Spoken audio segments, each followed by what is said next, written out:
रेवाड़ी में कैंसर मरीजों को लेकर एक बड़ी खुशखबरी। कैंसर मरीजों के उपचार को लेकर Mirpur institute of medical science ने एक बड़ा कदम उठाया है। गांव मीरपुर स्थित इस अस्पताल में करीब 15 करोड़ रुपए कीमत की लीनियर एक्सीलरेटर मशीन लगाई गई। कैंसर मरीजों के उपचार के लिए लगाई गई यह मशीन इस बीमारी से ग्रसित मरीज के लिए वरदान साबित होने वाली है। 10 अप्रैल से इस संस्थान में यह मशीन शुरू हो जाएगी और मीरपुर कैंसर अस्पताल के निदेशक डॉक्टर एस यादव ने कहा कि दिल्ली, गुरुग्राम जैसे बड़े शहरों से 1/4 कीमत पर कैंसर मरीजों का इस मशीन द्वारा उपचार हो सकेगा। उन्होंने कहा कि समय पर अगर उपचार मिल जाए तो कैंसर मरीजों का उपचार संभव है।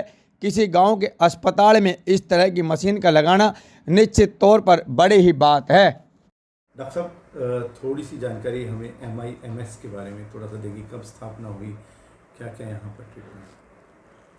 MIMS का मतलब है Mirpur institute of medical sciences. इसकी स्थापना 1999 में हुई, आज से करीब 24-25 साल पहले। हमने स्थापना इसलिए की कि कैंसर के मरीज़ों को इलाज पूरा कहीं भी नहीं मिलता है और ख़ास तौर पर गरीब लोगों को। अमीर आदमी तो कहीं भी इलाज करा के जा सकता है, कराने के लिए जा सकता है, पर गरीब आदमी को कैंसर का इलाज आम तौर पर नहीं मिलता। ये एक ग्राउंड रियलिटी है। इसलिए हमने सोचा कि जब वोट एक VIP को भी एक वोट होती है और गरीब आदमी को भी एक वोट होती है, तो क्यों न गरीब आदमी को भी वही इलाज मिले जो एक मालदार आदमी को मिलती है और VIP को मिलती है।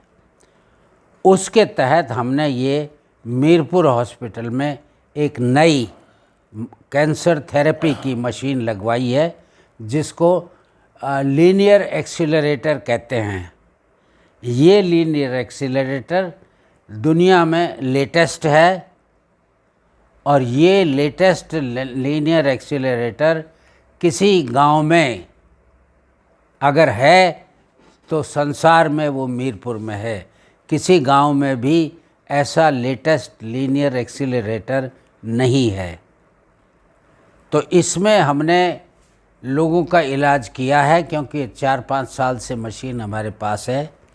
बीच में किसी कारणों से स्टाफ की अवेलेबिलिटी नहीं थी और कुछ कारण थे जिसकी वजह से ये मशीन बंद रही।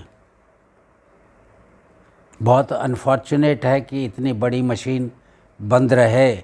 1 साल हो गया इसको। अब हमने कोशिश करके ऑन्कोलॉजिस्ट और RSO डॉक्टर्स और RSO हमने उनका इंतज़ाम किया है और परसों से हम कोशिश करेंगे कि गरीब आदमी का इलाज फिर से स्टार्ट हो जाए। तो सर, इस अत्याधुनिक मशीन पे इलाज के लिए क्या कुछ यहाँ पर सुविधाएं रहेंगी, कितना शुल्क लगेगा, इसके बारे में? सुविधाएं आपने पूछी, सुविधा यहाँ सारी है। जो आदमी आसपास के मरीज़ होंगे वो तो थेरेपी लगा के सुबह आएंगे और दोपहर में चले जाएंगे। जो मरीज़ दूर से आएंगे उनके लिए धर्मशाला में रहने का इंतज़ाम है और वो वहाँ ठहर के और थेरेपी ले सकते हैं रोज़। वो रोज़ थेरेपी लगवा सकते हैं। शुल्क का ऐसा है कि हमें अब तक ना सेंट्रल गवर्नमेंट ने और ना ही स्टेट गवर्नमेंट ने कोई हेल्प दी है। किसी ने भी हमको कोई हेल्प नहीं दी है। सिर्फ इलाके के लोगों ने और दूर दूर के लोगों ने हमको दान दिया है। उसकी वजह से ये मशीन आई है और मैं उनका शुक्रगुज़ार हूँ।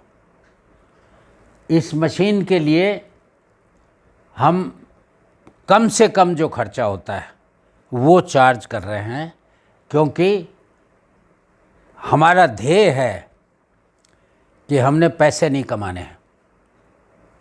अजीब सा ध्येय है आजकल के ज़माने में। हमने पैसे नहीं कमाने। अगर कोई गवर्नमेंट और या कोई और ऑर्गेनाइजेशन हमको लोगों की सैलरी और मशीन की मेंटेनेंस का पैसा दे दे तो हम इसमें फ्री इलाज करेंगे, पर ऐसा दिखता नहीं है। तो इन हालात में हम सबसे कम जैसे गुड़गांव दिल्ली में चार्ज करते हैं उनसे 1/4 चार्ज करते हैं ताकि हम लोगों को तनख्वाह दे सकें और मशीन की मेंटेनेंस कर सकें। सर, किस तरह के कैंसर पेशेंट्स यहाँ पर ट्रीट किए जाएंगे इस मशीन के द्वारा? हर किस्म के मरीज़ इस मशीन के द्वारा ट्रीट किए जाएंगे। कैंसर का इलाज 3 तरीक़ों से होता है: सर्जरी, कीमोथेरेपी एंड रेडियोथेरेपी। तो ये रेडियोथेरेपी की मशीन है। इसमें कॉम्बिनेशंस होते हैं, जैसे किसी मरीज़ को सर्जरी और थेरेपी, किसी को कीमोथेरेपी और रेडियोथेरेपी, किसी को सर्जरी और रेडियोथेरेपी। ये डिपेंड करता है एक पर्टिकुलर टाइप ऑफ कैंसर पर। रिज़ल्ट को लेकर बातचीत होती है कि कैंसर पेशेंट ट्रीट नहीं हो सकता, जल्दी उसकी डेथ हो जाती है, तो इस मशीन के रिज़ल्ट को हम लेकर बात करें? नहीं, ये गलत धारणा है कि कैंसर का मरीज़ ठीक नहीं होता। कैंसर का मरीज़ ठीक होता है आजकल के ज़माने में 50-60% से ऊपर, बशर्ते कि वो जल्दी आ जाए। इस बीमारी की प्रॉब्लम ये है कि इसका पता जब चलता है जब ये फैल गया होता है, क्योंकि पहले एक गांव का मरीज़ एक वैद्य के पास जाएगा, हकीम के पास जाएगा या ओझा के पास जाएगा, फिर वो एक प्रैक्टिशनर के पास आएगा, फिर वो प्रैक्टिशनर उसको कैंसर स्पेशलिस्ट के पास भेजेगा। तो इस प्रोसेस में देर बहुत हो जाती है, बहुत देर हो जाती है, और ड्यूरिंग दिस प्रोसेस कैंसर फैल जाता है शरीर में।